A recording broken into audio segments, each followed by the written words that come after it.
The Producer Lounge, your weekly music production broadcast, Live is and direct. back. Yes, we are your selectors for the night. Folks, we're going to talk about music production. That's the point of the show. Welcome. Today we are joined by the legendary winner of bread, Breadwinner.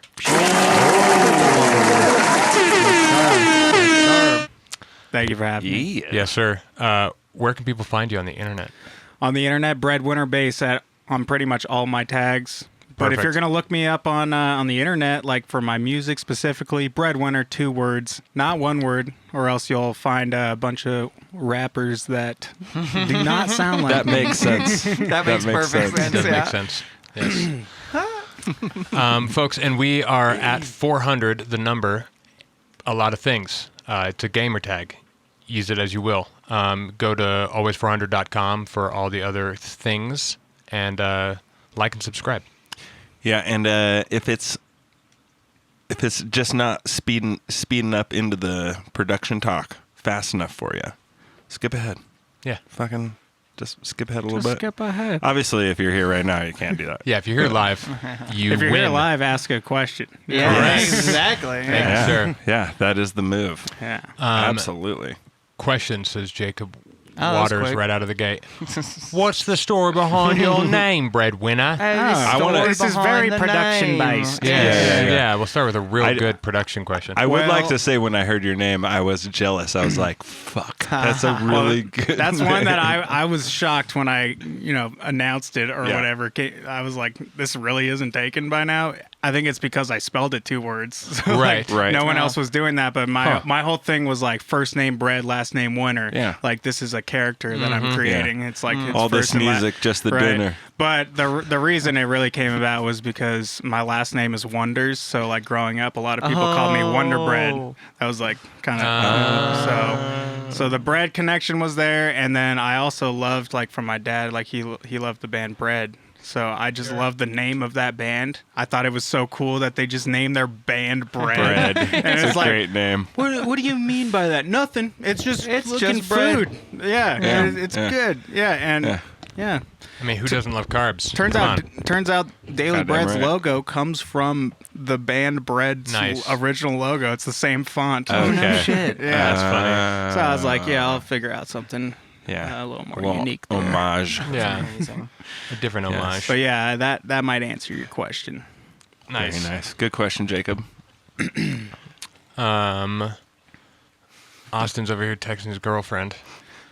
What's her name? Hey, babe, I miss Imagine. you. Hey, babe, what kind of fucking EQ are Imagine you the using day. on that? Because you should be careful of the cutoff. No, I'm literally texting AT from in the basement Ask him to about his bring up one of my master Zen packs. chain.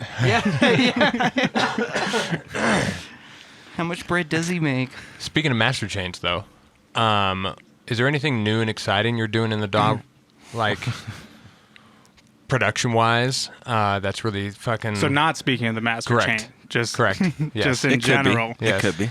I mean, it could be, but no, yeah, Yeah. not specifically. Is there anything that you're like, oh, this is the newest fucking thing that I'm jazzed on? Well, as far as songwriting goes, I would say no. I've kind of been stuck in my ways for a lot of time, and like kind of always trying to like come up with new ways to start a song, even though it always comes down to sampling something in a new way. That's fun. Fair. But I'm always trying to like make my mixes sound better and my overall master. I don't spend the time or money half the time to get my stuff mastered, so it really just comes Ditto. down to like learning how to like clip properly and mix everything properly so that I do basically 0 on my mastering chain at the end of the day. So really all it's come down to is a lot of gain staging, and like that's what I've been into recently is just like figuring out how to clip things in different stages but not over clipping and keeping Right, things super right. dynamic. And I don't even spend the time on having like a super cool clipper or anything. I use like the kilohertz clipper and just best- anything the best anything clipper, that so like you're can good. show me like how much it's clipping off of there. Right. Just visually, like Yeah. that's huge, Right. I have a template that sends my stuff through so many different buses that like What are your main buses? Yeah, I want to hear about this. Yeah, I mean, I have a drums group and a side chain group Right, more or less okay. that I start with. A lot of times that ends up being a lot different because, you know, as I start writing a song, I'll be like, okay, this cannot be sidechain. And I'll just take stuff straight out of the group, put it to the bottom of my project, and I just know that it's not being sidechained. Right. I also have a bunch of different presets of like sidechain compressors and anything, you know, that I've learned over the years that I could use for sidechain that would sound better versus, you know, it depends on the song, how dynamic it is, how crushed it is, you know. Right. I mean, nowadays I use compactor on everything for the most Fucking part. right, Like, we preach compactor on this show, yeah, baby. I mean, I don't know, if you're not using that by now, you're just like stuck in your ways. Like, just move along with the times. It's the best thing you can be using, unless you're making pure, like, I think unless you're making pure just like clipped flatlined music, you should maybe be volume shaping. But I mean, you don't have to work with that thing. You know? You just slap it on and it just starts. It just perfect, does the thing. It's so fucking sick. And you can spend the time and mess with the different algorithms. You got the RMS and all the peak mode and everything, and they do slightly different things. But like, you can just, you know, monitor that with like a Pro L on your master and just see, okay, what does this algorithm do to my master? How much am I clipping my drums on that one? Yeah. That's exactly what I look at when I'm clipping. I'll pull up an L2 after whatever I'm clipping just to see what it's doing. Yeah, I think I keep the L2 on my master, like always just keeping it up there, and I can always see, oh, the second I add something, oh, that's way too loud. Or, clipping not enough or too much. But as far beyond that, inside my sidechain group, I have a few different groups just for like being able to start a song as fast as possible. So I have, you know, like a bass group, which is more just like ends up being like a mid-range group of sound design or whatever. And then I have like a synths group and a sampling group. Most of my songs all start in the sampling group. So like, I don't know, like a lot of people like to just mess around for as long as they can on a keyboard and just be like, oh, I found something, or like mess around in Serum or making mud pies until they go, oh, there's something to make a song with. But for me, it's all coming from sampling something. Dropping samples in there. Yeah, so chopping them up. I'll usually start any song with at least 6 samples that I spend the time, like I'll sometimes take an hour or two before I even start anything, just like sifting through tunes and deciding, okay, this and this and this could potentially go together, or even if they don't go together, it's just different things that inspire like thought, you know, and ideas. And you know, it's so easy obviously to just like find a cool sample and just throw it on and like sync it up with some drums and call it a day. But like, you know, I've been there, done that, and I'm trying to like find the most like creative, fun ways to like sample something at this point. You know? It's boring to just like make it. I mean, anyone can throw it in like a simpler and throw it into transient mode and just start chopping samples, which is one of my favorite still go-to ways to start a beat. You know, just start with some kind of placeholder groove, and you know, I mean, it's just, it goes on. Like I don't like to start a song in the same way every time anymore. Like people always ask me, drums or something else first, you know? And I tell them, it just depends on what I feel like. If I start with drums first, I'm going to spend 2 or 3 hours writing a drum beat, like by itself. Just get it as proper as you can before moving on. Like I want all these variations of it. I want it to like hit different ranges in the frequency spectrum with the tops and everything. So like I'm creating different like sections arrangement wise with just drums, you know, like so I know like even if I like mute a bunch of layers, I'm just thinking in the back of my head, okay, I got a bunch of layers here. I can like completely switch up the groove in a new section, but I'm not really changing the song. It's just creating contrast. Yep. That's how I like start any song. Like I'll spend up to like 6 hours sometimes just collecting content where I'm, you know, I'm just thinking, okay, I'm literally just working in like a 4 to 8 bar groove, and I'll stack as many things as I can, drum wise, sample wise, sound design, until it gets so convoluted where I'm like, okay, now I need to start muting some stuff, and I'll just keep adding stuff on top of it, and then mute stuff, keep adding stuff, and then all of a sudden you have 50 layers of stuff that is cohesive with each other in the same groove in the same key. So now it's like fun at the end where you're like, okay, I did all like the dirty work, like now I get to like go and just like session different things together and see like how does these sound together and different combination. It's basically like working in session mode, but I'm doing it in arrangement mode. Yeah. So I'm really just like turning things off and on. Okay, this is a cool intro idea. This is blah blah blah. And by the time I'd fucking do this shit. Yeah, all the dirty work in the beginning is like do. the best thing you can do. You're like putting in that work to not like fight stuff during the songwriting process. You're really just like having a good ass time. And it lends itself to dance music being like something that kind of wants like a repetitive thing happening to some extent. Man, totally. And I mean that's something I'm still teaching myself to this day. Same. It's really like, I mean, from the beginning I was always trying to make this song that was always changing every 4 to 8 bars. And a lot of people don't resonate with that. That's what I love that idea. But at the end of the day, you're right. Like repetition is such it's something you have to learn, you have to like develop that and learn when does repetition become too much and when is there not enough. You know? And, I mean, that's something I still struggle with to this day. Cause like I'd know if I did more repetition, then I could be headlining fucking whatever. But like at the end of the day, I like to make a song that's like ever changing and evolving.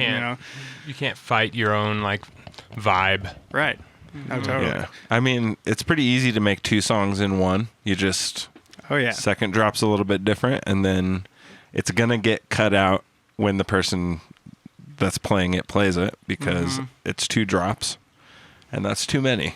Right. Well, that's what drives. Well, that's why I think no one ever plays my tunes for the most part. There's a few people that play my tunes, but like it always like pisses me off when I hear it because it's like, dude, wait, like the second drop is a totally different thing. Like you could have like considered that as an option to like drop that instead of the first drop. But I think it's usually just out of like, oh, I know this song because of the first drop, and they don't know. But like, usually I'm trying to make my second drop as different as possible in a lot of ways, and like make it those 2 songs in one. And a lot of people don't stick around. Which I mean, for yourself, you could kind of play the same song twice in your set. Totally.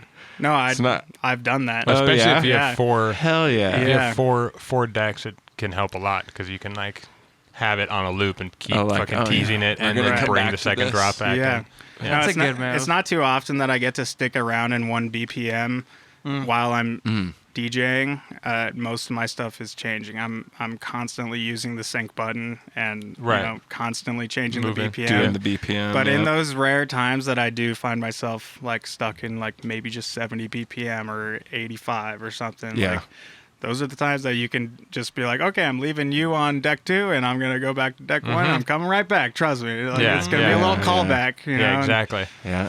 Everybody's going to be pumped that you brought it back. Yeah. And a lot of people won't have any fucking idea. Like, you're so VIP, dude. Like, no, it's the end of the song. No, I can say that about any song I drop. They're going to be like, whoa, VIP. Yeah, another fun hack is you just only have 1 drop.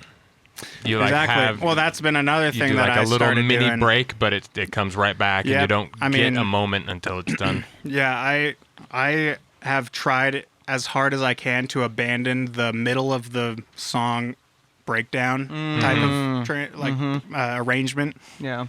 And it really did come down to me just writing 2 drops and then like figuring out how to like combine them, not separately. It was always like a, in the timeline, I'm like writing it just as chronologically. Right. But there does come a point where you can obviously hear when you play it back, you're usually like, 16 bars in, maybe 32, and you're like, okay, something really different has to happen here. So that's when you write in a breakdown that's part of your drop, like it. Right. You just. It's a bridge. Yes, more or less. Instead of creating a whole different section of bars, you can just tie it into the last, 4 to 8 bars or something of your drop. Right. And it sounds so much more natural in my opinion.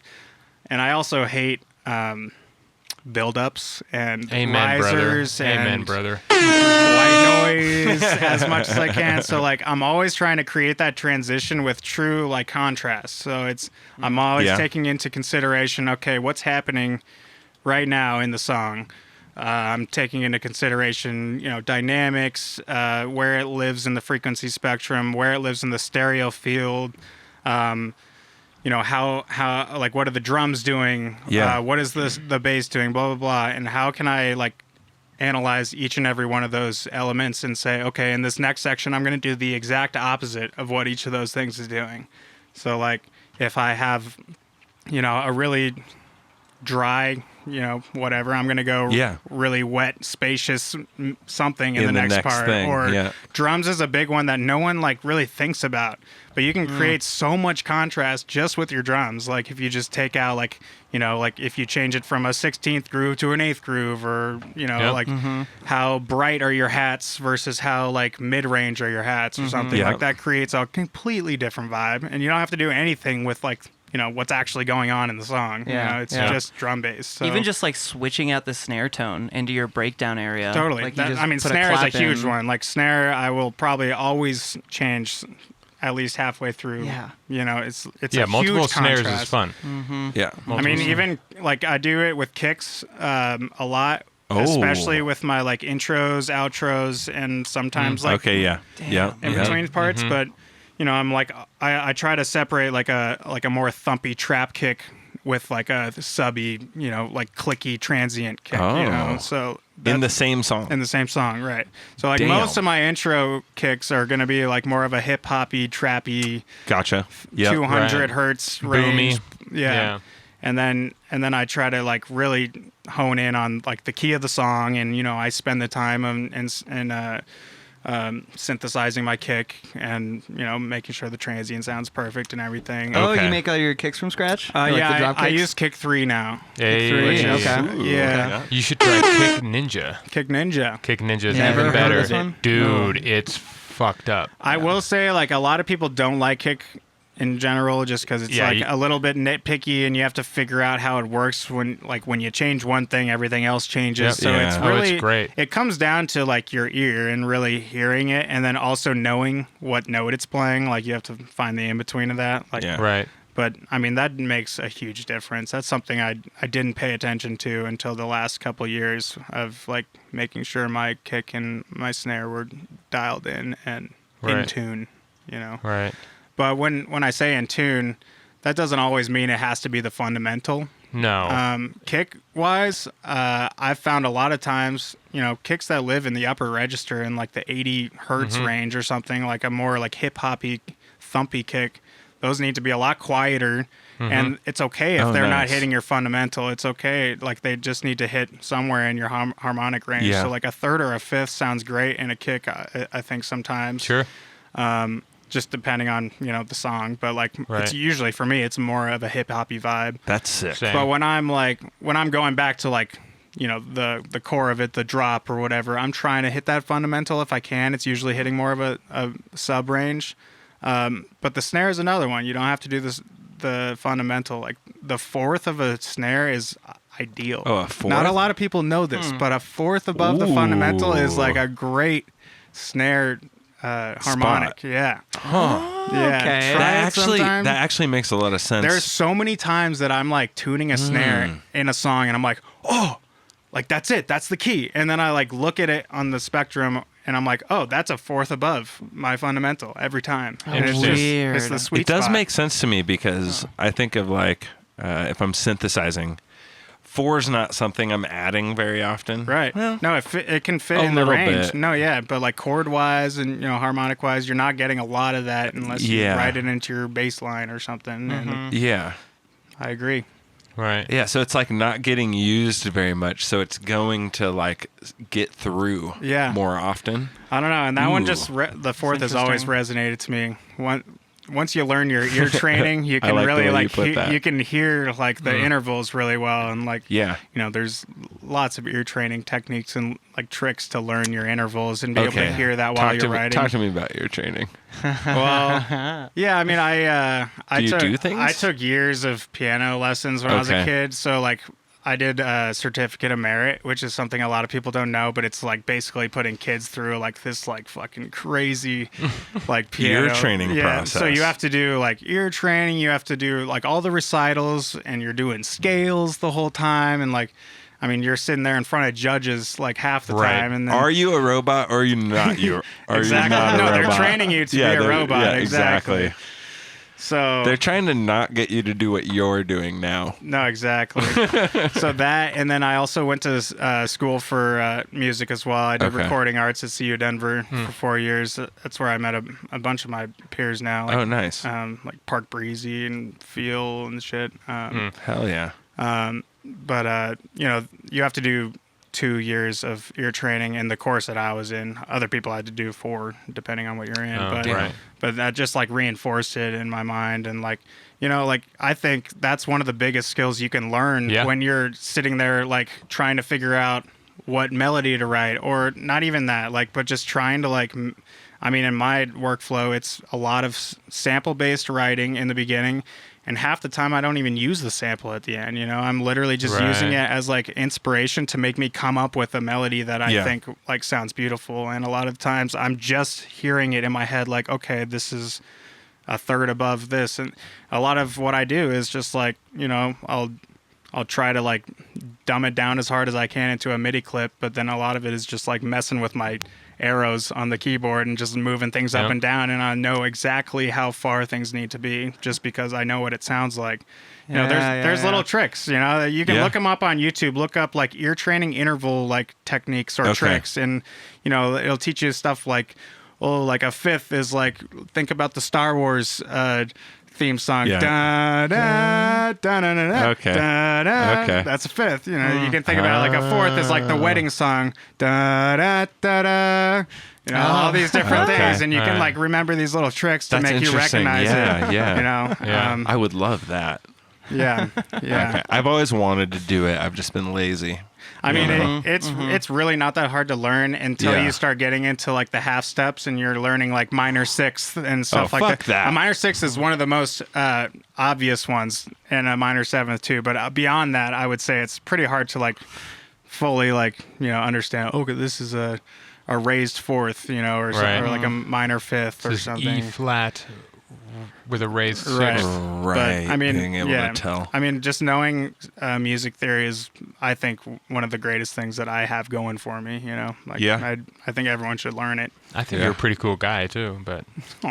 I mean, I didn't realize you were going to just walk in here and, like, drop the hardcore fucking... I know. Shit like this. I'm pleasantly surprised. So. No, I'm definitely a music nerd. I've never been, like... I don't come from like an electronic background, you know, at all. Same. The music that I did write on the computer before all this was just like hip hop beats, and that was taught to me mostly by, I mean, before I was just like throwing loops on top of each other. Right. But you know, I had a roommate in college who like convinced me to switch from Logic to Ableton, and showed me the ins and outs of like how do you take any sound ever and turn it into whatever you want with it, or maybe not whatever you want, but explore the sound and see what it has to offer. And you know, like there was a limit to that with this guy that taught me that back in the day. That was 2015 or so. And now I feel like around 2020, like when I really started diving into the electronic stuff, I mean, it was before that even, but like that was really when I started trying to combine the two ideologies of how do I come from a hip hop sampling background and how do I really dial in a mix down and like make it sound loud and boomy and perfect, you know, like as possible. And I'm mashing those together, which I'm still coming up with ways to do it better. And I know it's not perfect, but a part of me thinks that's what makes it awesome, is like, because it's hip hop sampling music. You're not supposed to have something perfect, you know? That's true. But that's also part of the contrast that I try to go for, where I'm creating like this dirty hip hoppy whatever, and then it just contrasts into something like perfectly like executed and dialed, and you're looking at your clipping and your harmonics and all this other stuff, and you know, it creates natural contrast just by the difference of the genres, you know, more or less. Yeah, shit. I'd be curious what you think about this. I feel like I had a revelation this morning. Oh, do tell. I was working on just like I just made some D&B drums like yesterday or something. So I pulled it up. I'm like, I'll probably make some sounds, and I'm like, nah, I'm gonna work on the drums some more. And so I'm fucking with the drums. I'm trying to give them some like body and whatnot, and just fatten them up. And I've been obsessed with this Black Diamond distortion. It has a bunch of it has a ton of different modeled curves built into it. And I think it's just because of what it is that it made me think to just like, oh yeah, like I can just go through a bunch of these curves on this sound and like find completely different where pockets. It like, like totally different pockets. Yeah, exactly. Yeah. Yeah. I was just like sitting there like, oh, distortion curve. Totally. I mean, it's I like should an just EQ be trying out anything, a bunch of different distortions on things. I think you can get the same thing with EQ curves, band passes, or literally just transposing something that you're working with. Oh, like for that's sure. Most of what I do is like I'll find, like a top layer or 5, depending on what I'm working with, and I'll like just find a whole new combination of something that works so much, like, not better, but totally contrasting by just transposing everything up or down like 5 semitones or 7 semitones. I try to keep it like harmonically, in the key if I can. Yeah. And hats can be tuned. People don't think about that, but you can hear the difference. Definitely. Between 2 semitones. Oh my god! I don't think I've ever Definitely. tuned a hat before. Really? Oh, you don't pitch them around when you first put them in? I actually just to like don't. see. Yeah, you That's should kinda definitely crazy always work. try Yeah, that. always. I did that with Wow. the snare, kick, everything. It's I'm always missing like, out. oh, that's Yeah. yeah. Huh. No, Okay. yeah. Oh, Contrast. I'm never for drums. thinking too Yeah. hard, but I'm always just using my ear. I'm Yeah. always Yeah, just feel like, it out. where is it sitting nice? Where I've been, I know it's frowned upon now, but Spotify has like Tidal type lossless audio now that they offered. So Okay. you, Oh, you really? can set your settings in Spotify to lossless audio, and it just takes up more Wi-Fi or cellular data. Oh, okay.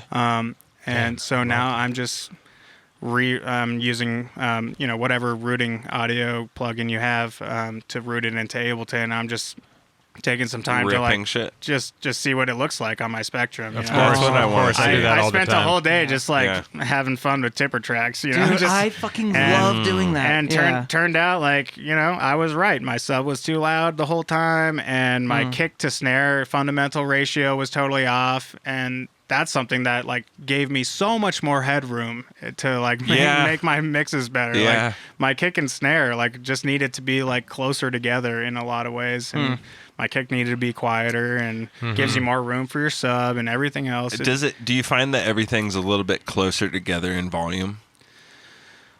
Like when you start going that direction. yeah. Kind of. Like at a clipped volume. Yeah, like don't know if you I'm running into this right now because specifically I'm like making a more up-tempo EP that I've been mastering the past few weeks, and it's going to be out in the next couple weeks. I can't wait. But yeah, I'm just like trying to like get myself back into like remembering how to master that stuff. Yeah.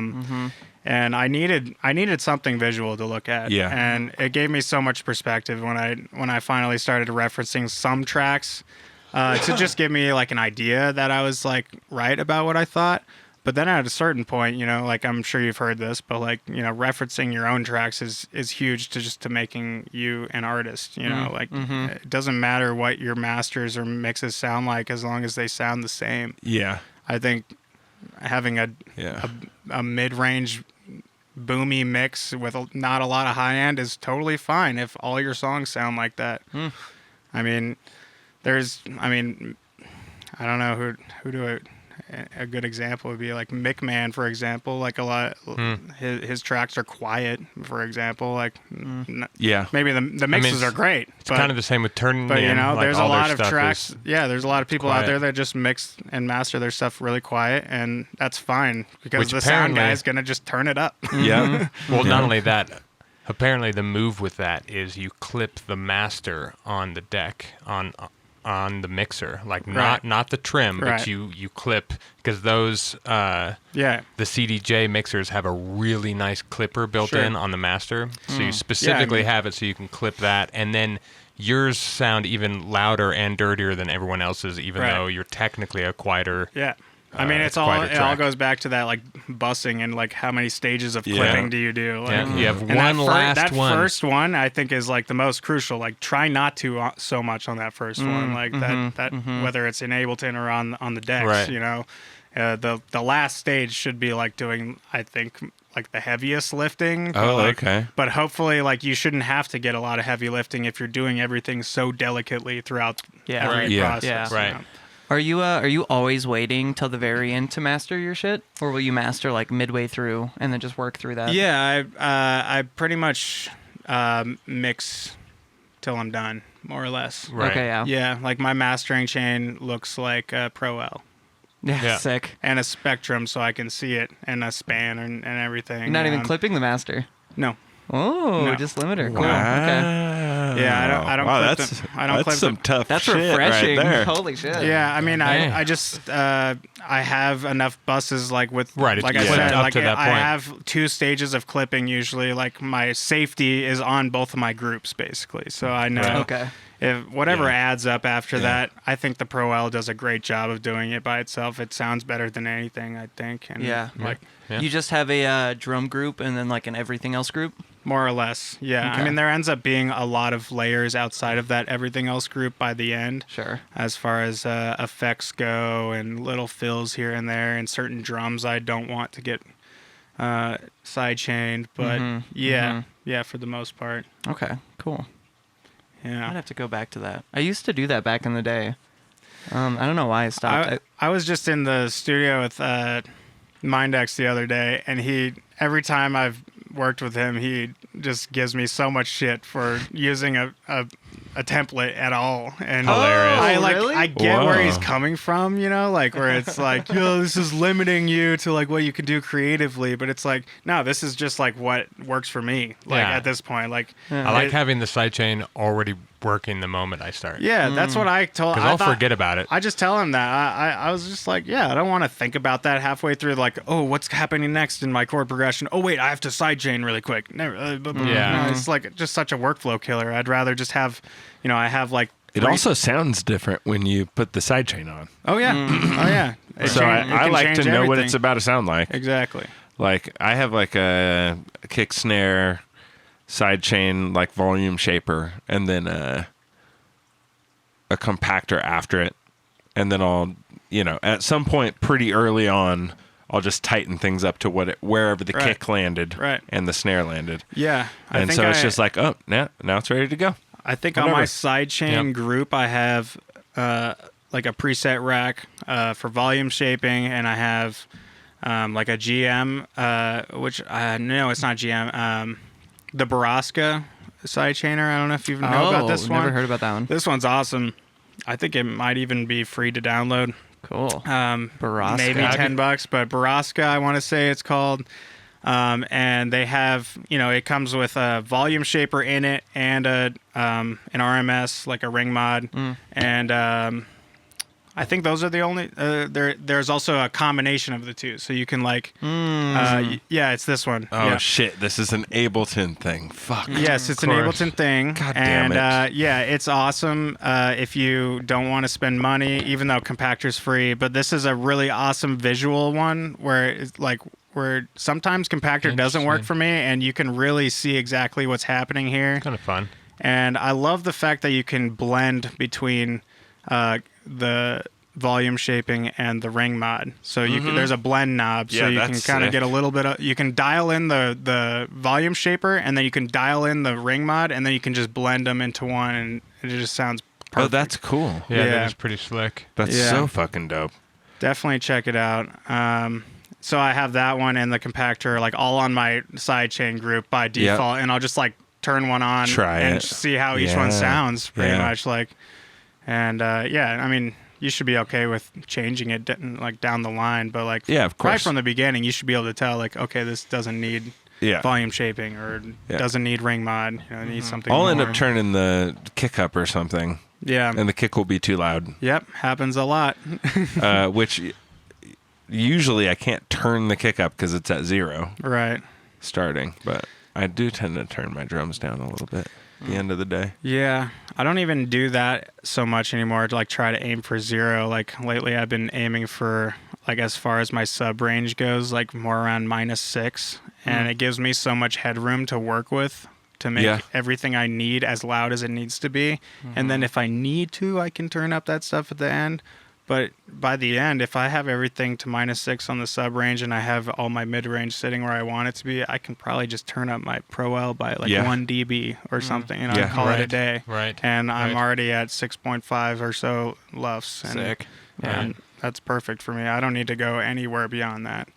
-7 LUFS is like my happy place, you know. Like Honestly, this is the thing that the Black Diamond distortion is teaching me. Yeah. Is like what a curve looks like of like a distortion emulation, which is it's like the volume over time and like the nuance of when it like goes to level. Right. When it starts to clip and how harshly it does that and like things like that.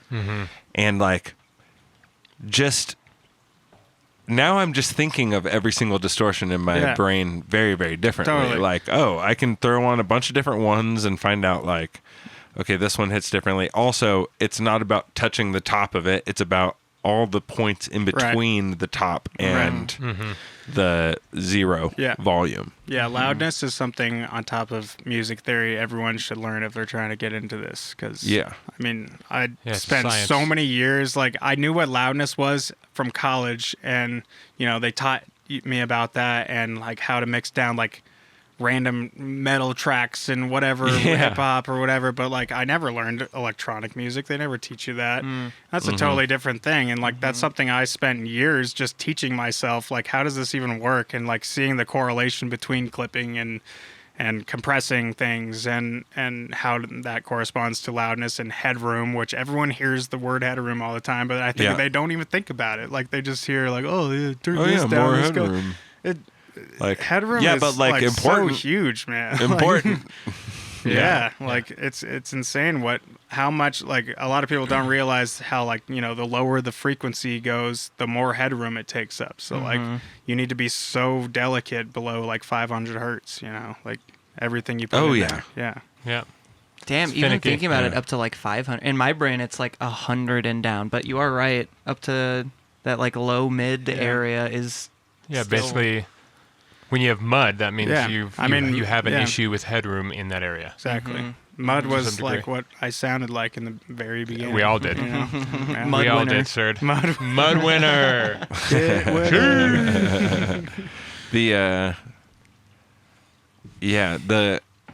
That video that we reviewed on the dolphin episode, where the kid had individually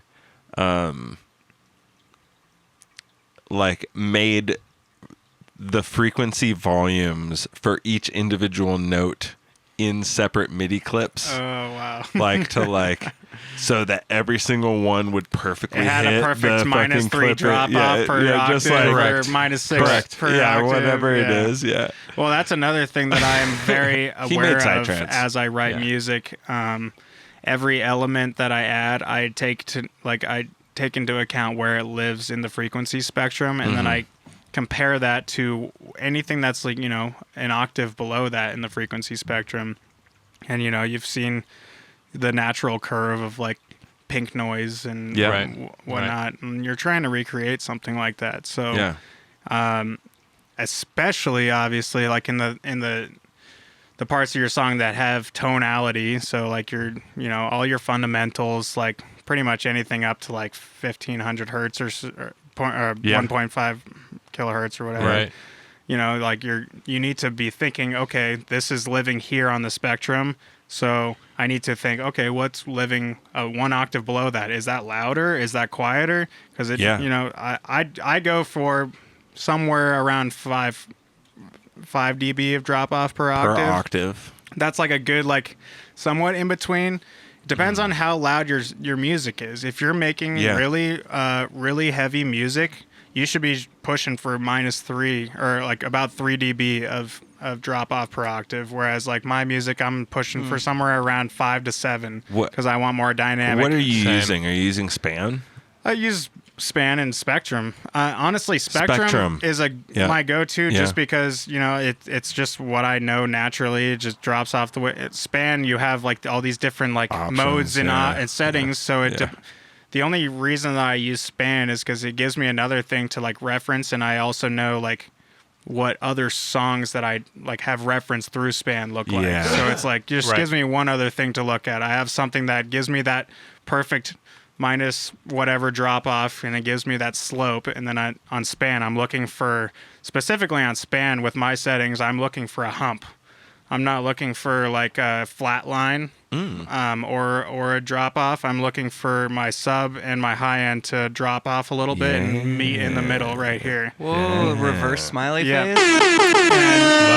I feel like no one's talking about this. No, we're talking about this. Dude, we are talking about this. Like people are this skimping on the mids. I mean, this all came from like me referencing like a bunch of tunes. Once that lossless stuff came out, I was just sitting there with Span all day long. And I was like, holy shit, my sub has been way too loud. My kick's been way too loud. Everything is fucking curved. I want to know my release tracks. I'm gonna be so bummed. I know. I know. What is so you're recording directly from Spotify into Ableton? I'm not even recording. I'm just monitoring. So just monitoring. I'm on Mac, so I use Black Hole. It's free. You can use Audio Hijack or something like that. It's harder on PC. Right. Yeah, it is a lot harder. They used to have Soundflower, I think, or maybe Soundflower was supposed to be made for them. They never did. Yeah, we have like Banana Cable or something, and a couple other ones. What was the question about? Referencing in your how Spotify, to port the audio in. So my output on my computer goes to Black Hole. My input on Ableton is Black Hole. So any track I monitor, and you're on a Mac. Yeah. Okay. Right. Yep. So just interesting. I learning. Go I was just gonna say back we were talking about with analyzers. It's best just to learn one, and reference through one. It doesn't really matter what it is as long as it has like some fidelity options. Yeah. And just learn it. I mean, I don't even know if it has to have options because like I spent years using Spectrum, and the only thing I changed was just the window that I look at, and my window is by default is set to like -0 to like -12 because all I'm really looking at from the get-go is my fundamental frequencies. And then eventually I'll start to zoom out a little bit and like get a better idea of the whole curve. But I mean, that's your foundation of everything, you know? Yeah. I'm using mini meters, which you can just reference straight from Spotify through mini meters without going into your DAW. You don't really have to do that. But you gotta do it lossless. You have to. Oh, sure. There's no. I feel like there's no point in doing it unless you're doing lossless audio. I believe that. I mean, you're listening to compressed audio, like in a different bit rate. It's different. I remember the dynamics might be the same, dude.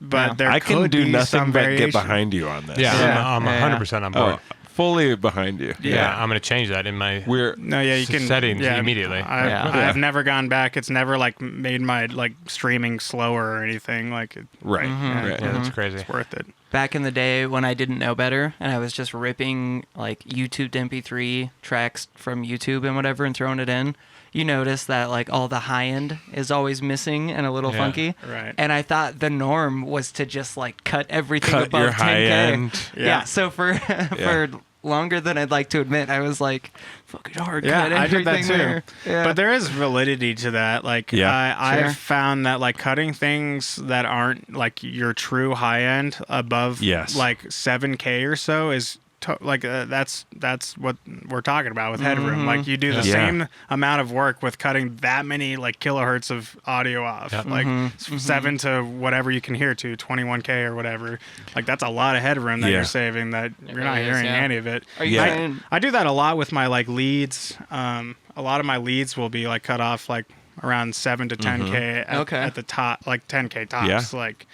My hats are usually the only thing that really bleed through, and like white noise and texture and stuff like that. But yeah, I think you can take so much more off your leads than you really think about. Yeah. Like personally, I'm gonna maybe be already doing that to some extent, obviously, while I'm building out sounds and stuff, because will just want to pay attention to the details. But in the mixing stage, if you aren't someone who does that, what an amazing situation. You can just go through every single track one by one and just take a fucking low pass and just pull it back until you're like, okay, it sounds it the same didn't or change. it doesn't. It didn't change almost at all. And I just got rid of all this garbage up here. And you should do that on all your tracks. I mean, a lot of people think, you can just throw things in a group and like EQ it all together. No, that EQ is doing so much work now. Yeah, that poor EQ. That poor guy. Oh my He's not even getting paid for this. Right. Poor thing. He's a slave. Justin. Justin's in the see chat. you. Yeah, we see you, bud. Back What's up, left? Centura? Back left. Yeah, 7K seems to be the magic number with that. The amount of people I've heard say, like, cut your shit around that area. Yeah. Which is so funny because I guess that is like a smaller range of human hearing, but that's still like 13,000 frequencies that you're just like... Totally.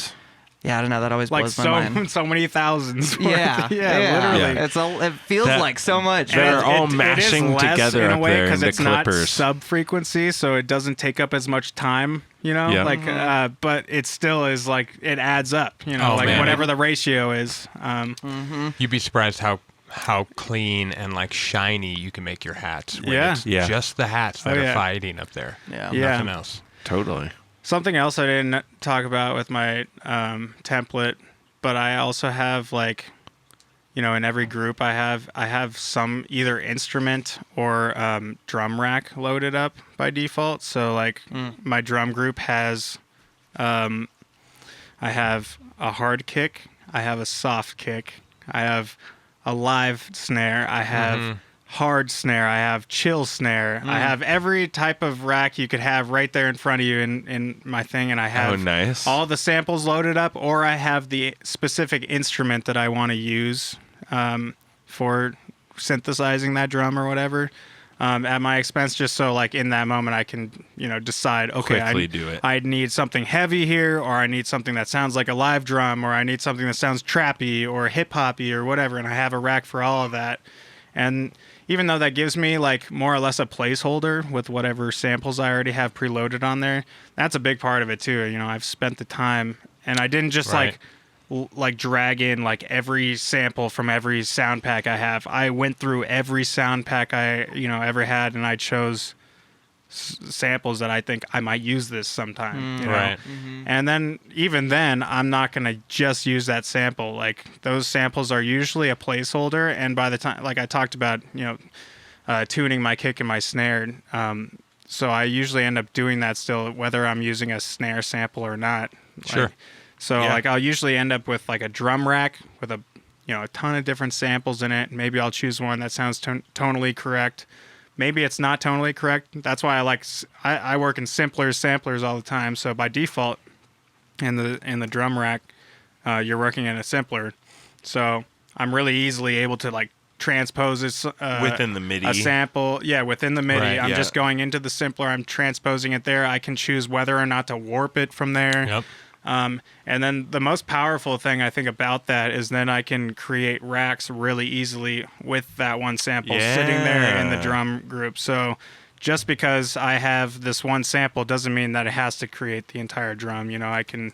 Right. A lot of what I do is I'm not sure what the command is for a PC, but you can copy or drag a sample onto something, and for us it's command, and you drop it in, it creates an instrument rack. Right. So now most of what I end up doing is I'll just command G whatever sample I'm in, and I'll just duplicate the same exact sample, and I'll just transpose that sample up or down parallel to it, and you just create new layers of this sample, and you're using the filter within the simpler to your advantage, because you don't want to cover the entire spectrum if you're trying to create something brand new, more or less. You know, you need to cut out frequencies. And you're trying to Frankenstein. most of it is band passes, for sure, every layer. Right. But, I'll usually end up with like 3 different layers of either the same exact sample transposed in different ways and warped in different ways, maybe sometimes different samples. Oh, I love this. But then I also always have, almost always, an operator on that instrument rack as well. So since it's in MIDI, it's, you know, I can tune that operator to whatever I want, and I can create the perfect transient, and I can create the perfect tonal body to it. So I'm really just getting like the most natural sample sound out of it that I can, but I also know that it's tuned at the end of the day. God damn. And then, you know, glue compress that bitch, you know. Glue compressor is my number 1 most used plugin. It's definitely the only thing I miss from Ableton. Yeah. It's the one single I thing haven't I'm like, used a regular not me. compressor in, I don't know, 7 years. Like, Anything but that compressor. yeah, I use the just only for compressor. I love that Because compressor. I don't know how to, like, I don't know how to compress with a regular compressor. Right. I think. Well, I it's think the same- I end up overdoing it. And glue compressor, I just understand so perfectly the attack and release on that thing. Yeah. Where I can really hear what it's doing when I change the attack and release, and that's something that not a lot of people think about. You just put a glue compressor on, you just change the threshold and makeup or whatever. That's call it a me. day. I never touch attack and release. It's Really? all about attack Wow. and release. You No, It, like, have doesn't to even be exist attached. in That's my the mind. point of the compressor. Oh my god. I don't get the point of a color compressor when you have glue compressor. I think glue compressor is a color Yes. compressor, and you can use it to that advantage. Every compressor is a color depending compressor. on the attack and release Right. settings. Yeah. Right. I mean, by default, I think it's a good idea to have it as fast and release and attack as possible. But, you know, there's a lot of instances where that's not the Correct. case. Yeah. Yeah. There's a lot of New Which- York compression that disagrees with you. Which But that's the also point. wants like a light touch. Right. And I mean, that's a big part of my like process of clipping drums too. Like clipping kick and snare is hard a lot of times. Snare, not so much. Kick, especially. Yeah. Yes. You should always be clipping your kick with headphones on, because you can't hear what it's doing on speakers.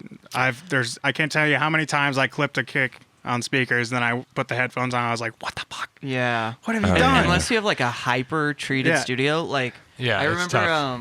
I would like crank distortion on like all of my shit, and I would go over to John's and be working on a song, and I would use like the same saturator and kind of clip, and you just hear the high end or just everything annihilate so much Yeah. quicker. And like I'm like, holy fuck, am I just not hearing this in my studio? And I'd come back home. And, like, you just can't hear it as much. But, like, now that I know what to look for, I'm like, Right. oh, I am just annihilating everything. Well, back to the glue compressor. The reason the best combination that I've found with that is how I do my clipping process, because the clipping can be, obviously you can just throw a clipper on anything and just call it a day, I but put that shit on everything. but you can definitely be more strategic about it, especially with the drums. And we talked about Kilohertz clipper. You can do this with most clippers that show you the waveform coming into it, but you should really try putting a glue compressor before your clipper and experiment with 2 different things. You can either compress the hell out of it with the glue compressor and then use the makeup of the glue compressor with different combinations of attack and release, and watch the visual on the clipper of how that comes through. Yeah. But what I end up doing more often than not, I call it sharpening the transient.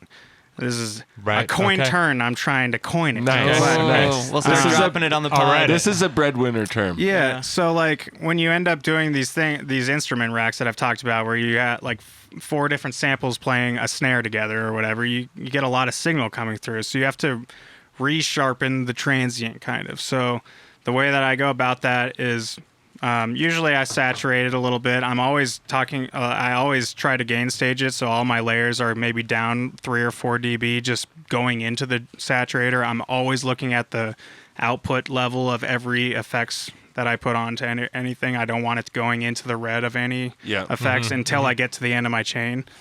And my glue compressor, I'm looking at the visual of the clipper at the end, and I'm just, I'll mess with the attack. And usually if you let that attack up just a little bit, maybe up to like 0.1, 0.3, maybe above that just sometimes. Letting it squeeze through. You'll see visually on that clipper, all of a sudden this super sharp transient comes out of nowhere, and you let that thing through before it compresses the rest of the signal, right? Yeah. So I think that's a good way of like redefining that click in the drum that needs to be there. Yeah. And then you can decide from there, am I going to clip the shit out of that transient with the clipper, or am I going to use a bunch of the makeup on the glue compressor, maybe use the soft clipper on it, like it gives you the option there. But like then you can decide the exact level of threshold of your clipper. As long as you're clipping just that transient, that really sharp part, you're never going to hear that shit. You're never going to, True. you have no fast. idea. Yeah. So like if that thing is really, like you can really accentuate that transient again, then you can clip the shit out of that snare. You're never going to hear it, and you just gained yourself like 7 dB. It sounds like more headroom. physically like you hit something too. Right. Which is nice. That click just getting chopped off. Right.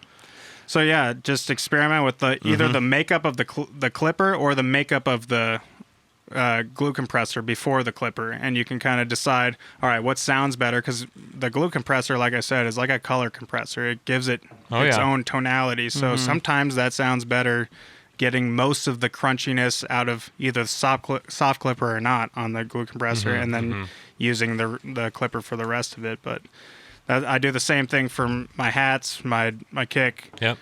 The kick you can only do so much with. That you have to be a lot more delicate with that one. But I think resharpening the transient on the kick is even more useful because you can get more like just headroom out of it. Right. Like you're not just like punch. pushing a square wave through it. You're pushing, this really sharp peak through, and then a little bit of square wave. Right. You're not clipping the whole like 30 millis. Right. You're only clipping like 5 of those. Yeah.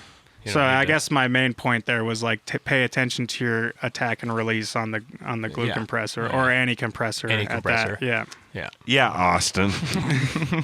What the fuck? Fuck, bro.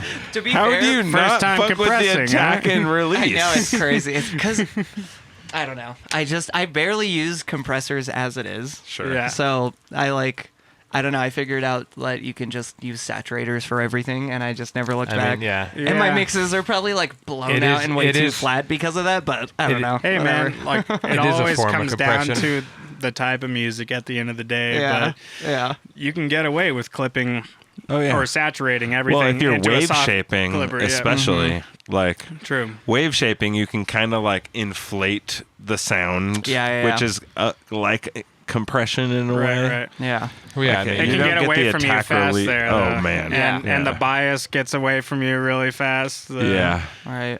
Yeah. Yeah. I do use the. True. Do you know about that RL channel strip? Have you fucked with that one? No. So Reslang just has it's a really just simple channel strip. But I have it defaulted every time you add a new audio or MIDI track. It's just a little channel strip that pops up. And that one does have some really gnarly compression where the threshold is all the way down and the makeup is like almost I've all the definitely way. used some of his presets or instrument racks, and it's like, to the extreme. Yeah, like, yeah. And it is nice, like here and there, you just give it a little like 10% on that guy and fucking transients are popping, everything fucking just... So that is like the one form of compression I use, but I don't even Hilarious. adjust the compressor. I just okay, cool, move on. You can be trust so Res. technical with it. Yeah.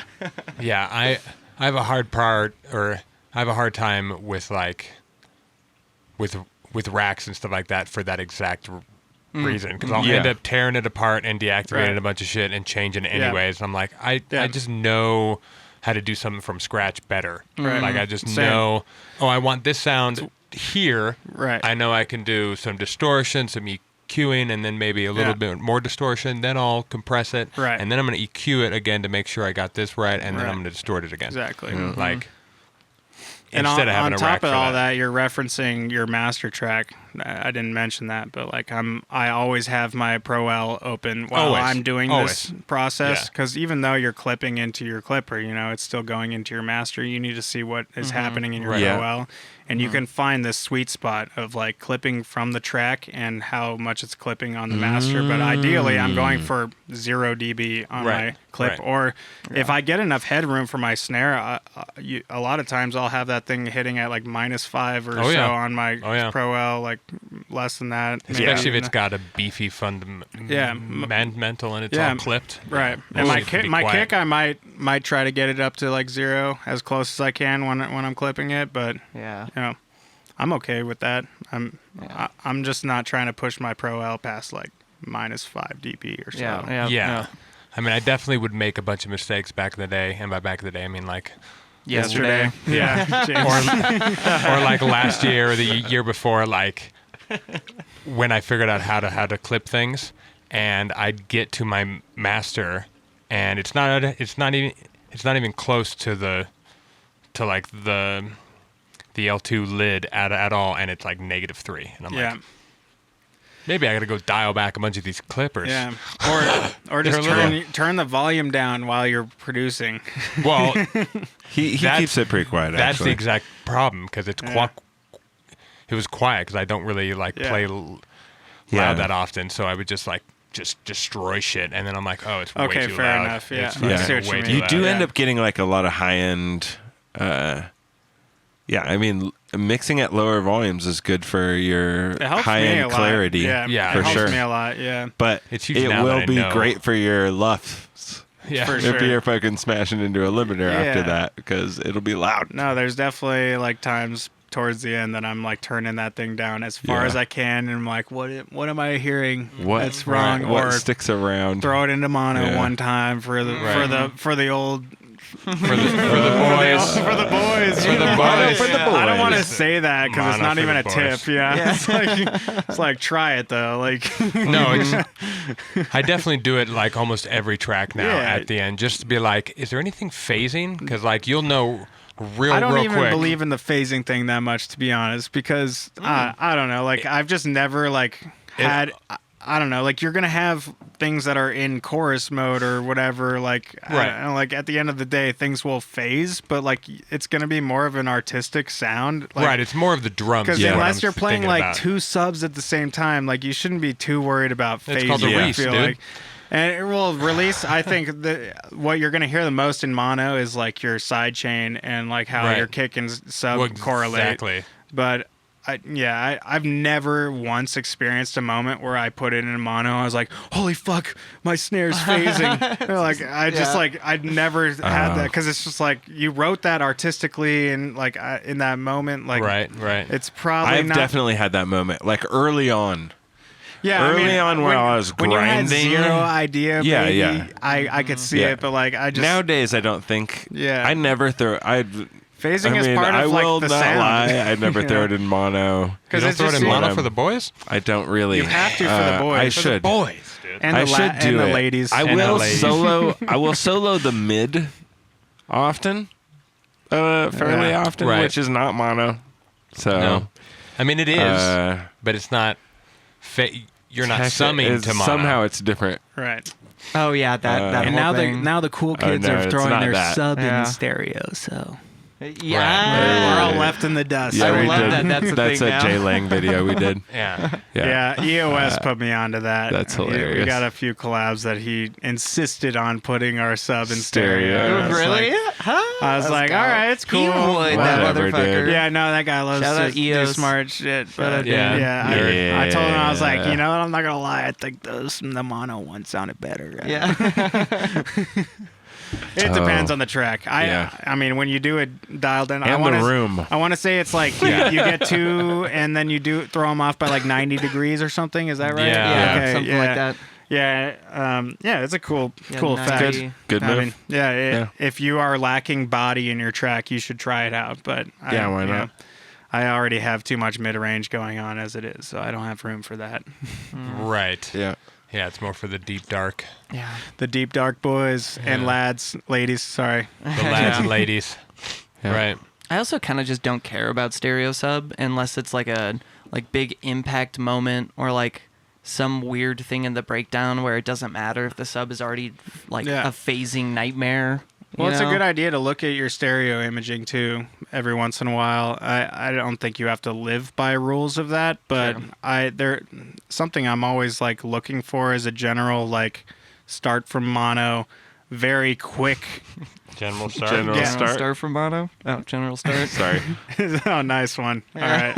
How I Met Your Mother. Yeah. Hey, nice. Oh yeah. Okay. Nobody knows. Yeah, general start from mono, and then a very quick rise to as wide as possible, and then a gradual fade off. Yeah, the Christmas tree, The baby. Christmas tree, Yeah. yes. Yeah, Exactly. A lot of people have talked about it, but I don't go for exactly that, but like it's I found that my best sounding tracks have always had the widest things happening in the like 200 to 500 hertz range, and the rest is all like tipping right back to the middle. Yeah, I agree. So You weird can how do that a works. Christmas tree and have things sparkling out beyond the Christmas Oh, you tree can. still. No, for sure. Here and there, You know, right? which it just adds to the level of the quality of the Christmas tree. I am Yeah, definitely yeah. a fan of having drums in general that sound pretty mono. Yeah, for yeah. the most Same. part. Like Same. maybe my snare, I'm gonna put some convolution reverb on to give it some space, but and maybe I'll introduce a little bit of that send to my hats and top layers, but. Yeah, I think it should all Interesting. narrow off right in the middle.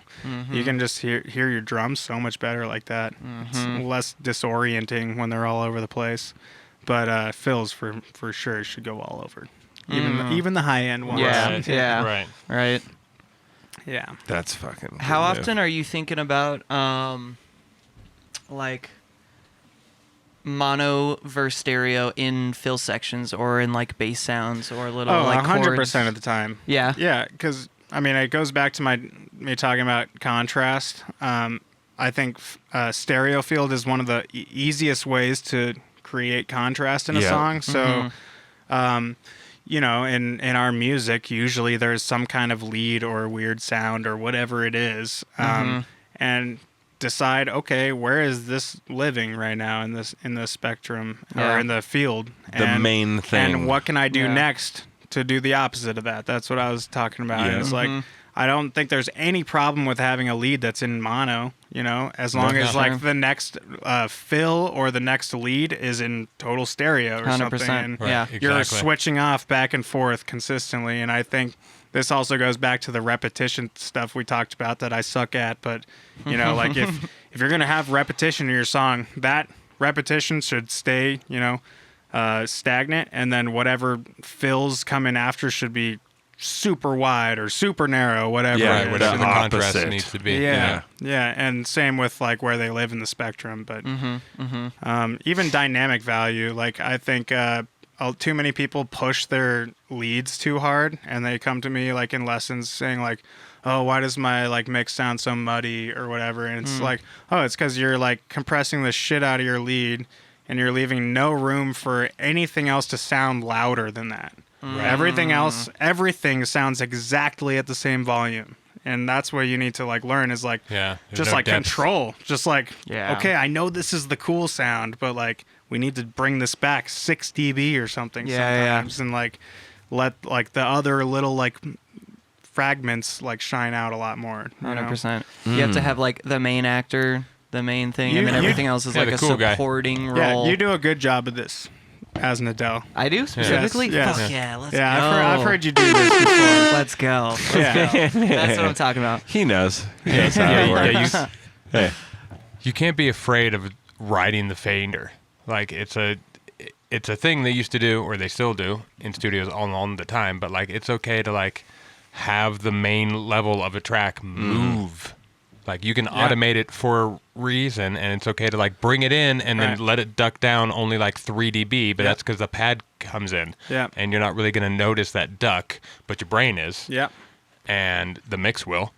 And you can lay that foundation a lot just by dialing in your drums. Like your drums should be the thing that you hear the most. Right. If you can't hear your kick and snare like perfectly, Bad news bears. you are everything else is too loud probably. Right.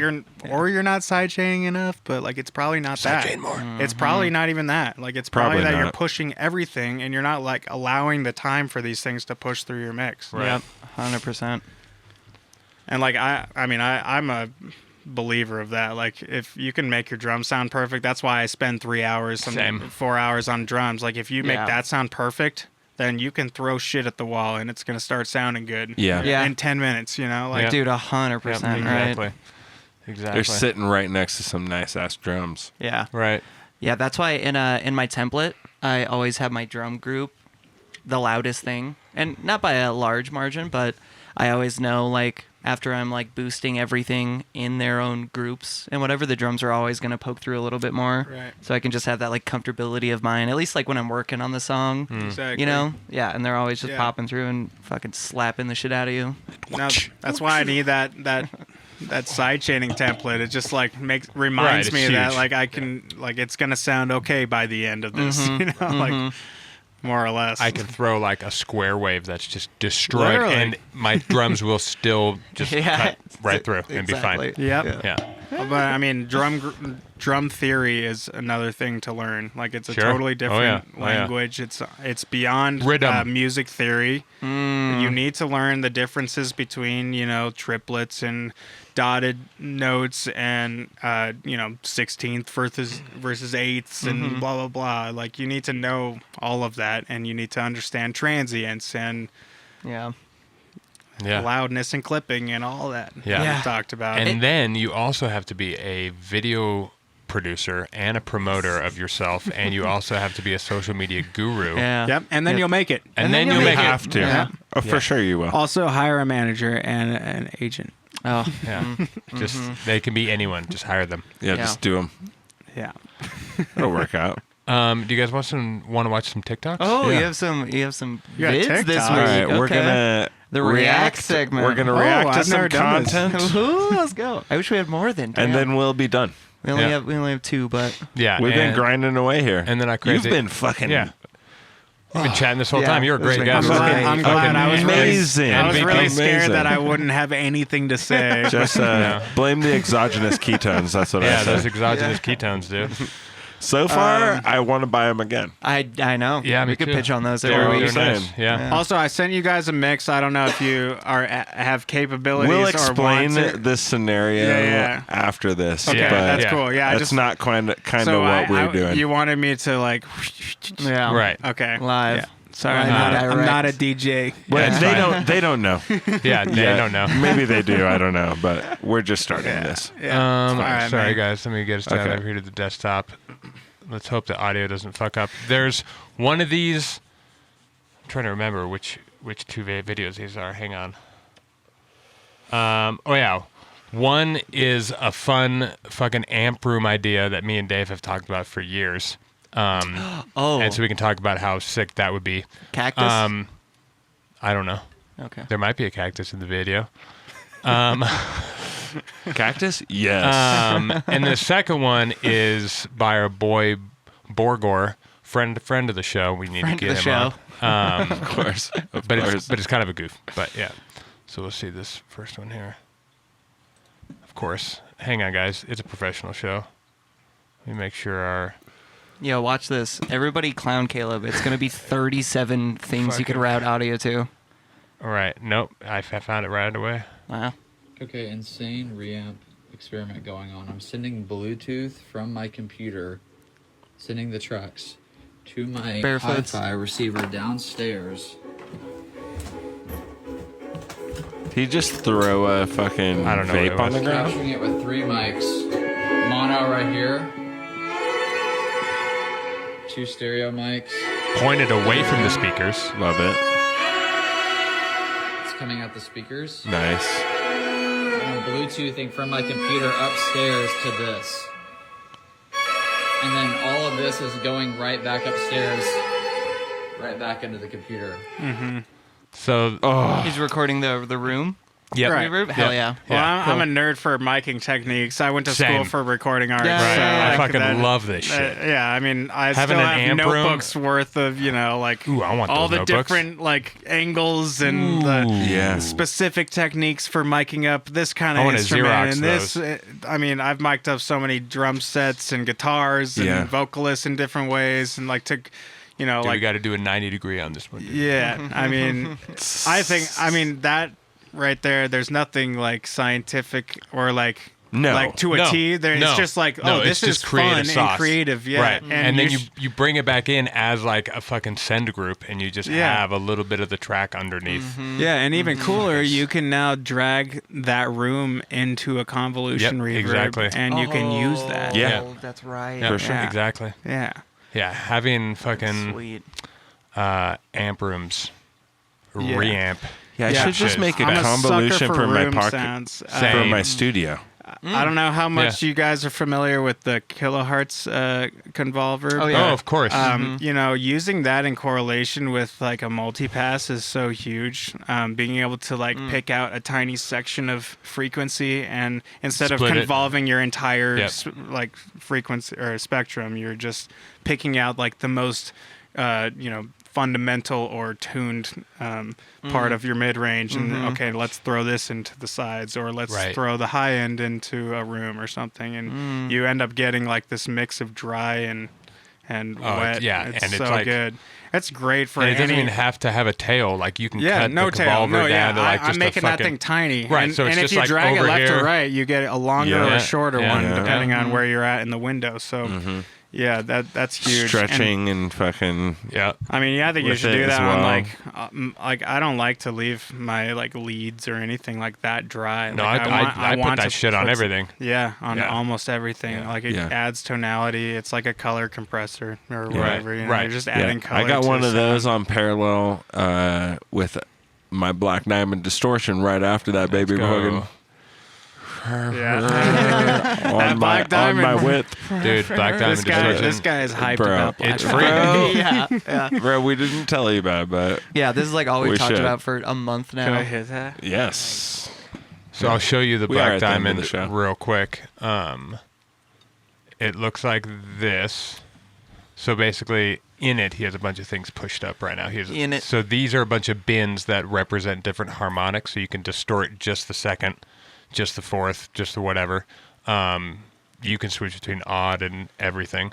And Yeah. then in the presets, you have different curves that are sampled from Neves, from 1176s, from all sorts of hardware. Different so they're all like tubes, slightly stuff. goofy, and they're all fucking Yeah. They're all asymmetrical, so they're all like you. That's free? Realize, yeah, it's free. It's free. It's built by a fucking rocket scientist. built by bro. rocket scientists. Yeah, that And dude then who works for NASA. Sign this me thing, up. the probe, is how you capture those curves. So, cool. so if there's anything that you like, any kind of distortion thing that you like, you can just sample it and then freeze and then throw it into Black And you can Diamond, and you reuse can it. just Reuse reuse it. just Okay, that curve. cool, yeah. Yeah, it's fucking. That's dude, awesome. It's epic. so sick. Free is awesome. I haven't paid for a And- plugin, and I can't even tell you how long. Well, I don't. you don't need to I don't pay for condone. this one. I don't condone. Look at this boy. What do you call Stealing? it? Stealing. I don't do that. I don't do that. By the way, I just know a lot of people who sign me into all of that stuff. Sure. Sure, sure. That'll happen. No, I mean I did pirate stuff in the very beginning. Oh, yeah, I want- everyone does. Yeah, who yeah. didn't? I mean, I think I had a pirated Ableton at one point. Yeah, like, let's go. But yeah, go. I mean, Yeah. you got to pay for it at some point. It's so much nicer when you pay for it too. Yeah. Oh, yeah, Because yeah. like when mean- you need to update it, it just Yeah, updates. I had a computer that Yeah. just shit itself because it had so many things that just didn't belong on there. Right. Yeah. Yeah. Yeah. Lost all the projects pretty much. That Like, sucks. Yeah. We got one more of these or Yeah, we what? got one more. Uno más. I can't tell if this is satire or not, or both. Cool. About it. Hey, my name is Borgo, and I'm a producer. For the last 20 years, I was looking for the perfect mastering plugin. And when I could not find it, I made it.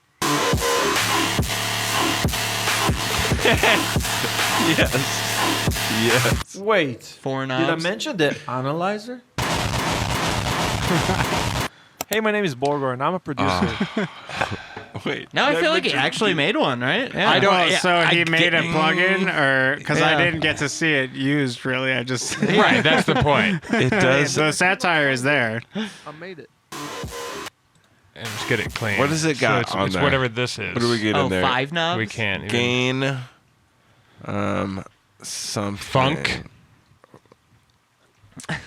These are definitely Funk mastering settings for sure. Yeah. Pro L, just Kill. get Pro L. And then it's got a clipper at the end, and it reads in left. I low key put tons of shit on my master. I mean, I've heard you guys talk about mini meters, but like that's something I only have on my computer because I think it looks cool. Yeah, But I've never been able to use it like usefully. You know, like right. I don't know how It's long so it's been good. around. But Look at the like, name of this.